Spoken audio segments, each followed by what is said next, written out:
àwọn prayer team wọn láti wá gbàdúrà fún kábíyèsí pẹ̀lú gbogbo nǹkan tó ń ṣẹlẹ̀ nínú palace.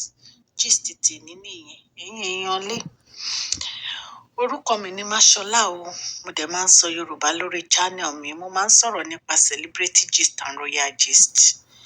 If today is your first time, please try and subscribe so that ẹ máa ti post any gist ẹ máa rí. Ẹ̀yin tẹ́lẹ̀ ti subscribe tẹ́lẹ̀, mo dúpẹ́ púpọ̀ lọ́wọ́ yín. Òkè òkè lọ́lá yín. Ọlá yín ò ní lọ ìsàlẹ̀ láéláé. Gist tèmi ni pé kábíyèsí Ọlọ́run fi hàn wọ́n wípé kí Queen Naomi kan wá pray fún wọn nínú palace. Bẹ́ẹ̀ náà dẹ̀ ni Ọlọ́run fi hàn Queen Naomi náà wípé kí kábíyèsí pé àwọn fúnra wọn wípé kan wá. Ẹ mọ̀ pé ẹ̀mí mọ́ bí ẹ̀mí mọ́ ṣe máa ń ṣiṣẹ́, ó ní agbára. So ẹ̀mí Ọlọ́run ló direct Queen Naomi lọ wípé kí wọ́n lọ gbàdúrà sí inú palace yẹn pẹ̀lú àwọn prayer team wọn. Ẹ jẹ́ ká jọ máa gbọ́ gist tèmi. Ẹ̀yin èèyàn lé. Bí ẹ̀mí Ọlọ́run ṣe darí Queen Naomi lọ sínú palace nìyẹn o, wípé kán lọ ya palace kábíyèsí sí mímọ́. Kán lọ deliver the anointing oil, kán spray sí gbogbo inú palace, kán sanctify gbogbo inú palace yẹn. Àwọn àǹtí wa ṣe bí àwọn àǹtí wa ní Queen Naomi ò ní wọnú palace láíláí mọ́ ni. Ẹ̀ ń mọ̀ ṣe tán ni o, àǹtí wa tí ẹ̀ mọ́ bá ṣe tán, tó bá ṣe tán, ẹ má jẹ́ ń sọ̀rọ̀, ẹ má jẹ́ ń sọ̀rọ̀ rárá. Ẹ̀mí Ọlọ́run ló ń ṣiṣẹ́ lọ́wọ́lọ́wọ́. Ṣé ẹ rí the way bí Queen Naomi ṣe land sínú palace yẹn? Àǹtí wa fẹ́ collapse ni. Wọ́n ní kábíyèsí ní pé òkè tí Queen Naomi bá fẹ́ wá sínú palace, ṣé wọ́n fẹ́ káwọn sọ fún àwọn olórí? Queen Naomi ní kàn sọ fún wọn. Àwọn ò jókòó síbẹ̀, àwọn kàn fẹ́ wá ṣe iṣẹ́ tọ́lọ́run rán àwọn ni, àwọn á dẹ̀ kúrò ńbẹ̀. Ó ya kábíyèsí lẹ́nu torí ọkàn kábíyèsí náà ti ń rò, ẹ̀mí Ọlọ́run ti ń bá kábíyèsí sọ̀rọ̀ pé kán pe Queen Naomi kó wá anoint palace yẹn. Wọ́n ní bí kábíyèsí bí wọ́n ṣe sọ fáwọn olórí nìyẹn o. Àwọn olórí akọ́kọ́ ni kò lè wá, especially àwọn àǹtí wọ́n nígbà tí Queen Naomi dé báyìí pẹ̀lú àwọn prayer warrior team wọn. Wọ́n láǹtí wa fẹ́ collapse. Wọ́n náà fẹ́ collapse o. Àdúrà ló ń gbà, agbára kì í gbà. Ẹ máa rí ipasẹ̀ àdúrà tí Queen Naomi lọ gbà sínú palace yẹn. Ẹ máa rí ó ń ṣiṣẹ́, ó máa ṣiṣẹ́ kíákíá ni.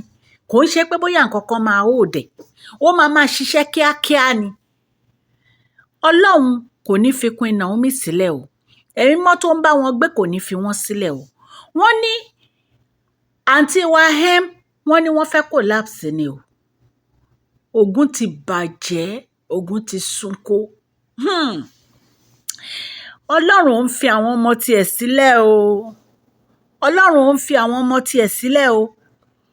Ẹ rántí gbogbo nǹkan tí òun àti Ashley ń jàlè tán ní àwọn rí èèyàn kan. Mariam náà ló ń pariwo pé òun rí èèyàn kan tó ń mú ẹgba dání tóun bá ti fẹ́ sùn ó máa ń mẹ́gba dání. Wọ́n ní Ashley ní pé òun pé ó attack Ashley pé Ashley ni. Gbogbo àwọn àdúrà yẹn, gbogbo nǹkan tí ẹ bá ń rí nínú palace yẹn, ó máa wó gbogbo ẹ̀ lulẹ̀ ni. Gbogbo nǹkan tẹ́ ẹ bá ń rí nínú palace yẹn, ó máa ré gbogbo ẹ̀ lulẹ̀ ni. Torí ìwọ especially Mariam àti Ashley àtolórí Rónkẹ́ ní deliverance. Mo dẹ̀ mọ̀ pé ní agbára Ọlọ́run gbogbo ogun èṣù ó ti ṣẹ́. Bí Queen Naomi ṣe lọ ya palace yẹn sí mímọ́, gbogbo ogun èṣù ó ti ṣẹ́. Tá bá wá rí nǹkan kí nǹkan tẹ́ gbé wọnú palace yẹn. Torí wọ́n bi Mariam pé ṣé o gbé nǹkan wọnú palace ni? Ó lóun ò gbé nǹkan wọnú palace. Ókè, kí wá lóde tó ń rí ìrìkúrì? Ó lóun ò gbé nǹkan kan wọnú palace. Tó bá wá jẹ́ pé èèyàn kan ti gbé nǹkan wọnú palace yẹn, gbogbo ẹ̀ máa gbiná ni. Ó máa gbiná ni. Anything tó bá ti yàtọ̀ sí pé kéèyàn fi ṣe rere. Tó bá yẹ pé nǹkan tẹ́ gbé wọnú palace yẹn nǹkan burúkú ni, wípé ó máa affect anybody, gbogbo ẹ̀ máa gbiná ni. So kò jẹ́ bó ṣe jẹ́, àdúrà ló ń gbà, agbára kì í gbà. Mo dẹ̀ mọ̀ pé gbogbo àdúrà tó ti ṣe sínú palace yẹn ní agbára Ọlọ́run máa gbà. So a ní ká mú gist tèyí ká mú wá fún yín ni. Ọlọ́run á dúró ti gbogbo wa. Wọ́n ní bí Queen Naomi ṣe gbàdúrà tán báyìí, wọ́n bẹ́ sínú mọ́tò, wọ́n dẹ̀ lọ. Nǹkan tẹ́mi Ọlọ́run rán wọn kán wá ṣe náà wá ṣe yẹn. Ẹ̀yin èèyàn lé, tá bá tún gbọ́ update a máa mú wá fún yín. Please share this video, like and subscribe. Ọlọ́run á ran gbogbo yín lọ́wọ́ o. Ọwọ́ yín òkè òkè ló máa lọ o, kò ní lọlẹ̀ láéláé. Thank you all.